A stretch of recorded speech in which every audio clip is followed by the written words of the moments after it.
இந்த போராட்டத்திற்கு வருகை தந்த அனைத்து வர்த்தக சங்க நிர்வாகிகளுக்கும் மற்றும் காவல்துறை அதிகாரிகளையும் வருகை என வரவேற்று இந்த அரசானது மிகவும் சிறப்பாக நடைபெற்றுக் கொண்டிருக்கிறது.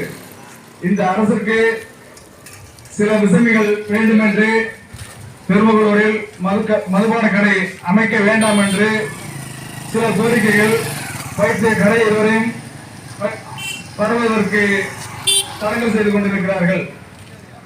கடந்த 4.5 ஆண்டுகளாக தமிழக அரசில் பல ஊர்களுக்கு கடைகள் இதுவரை ஏற்பாடு செய்யப்பட்டு சிறப்பாக நடைபெற்றுக் கொண்டிருக்கிறது.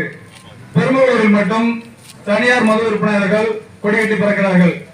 இதை அரசு கவனத்தில் கொண்டு உடனடியாக ஒரு 15 தினங்களுக்குள் மீண்டும் பெருமளூரில் டாஸ்மாக் அமைத்திடவும், இதே தடத்தில் இயக்கப்பட்ட நம்பர் 15 நம்பர் பேருந்தை மீண்டும் இயக்கவும்,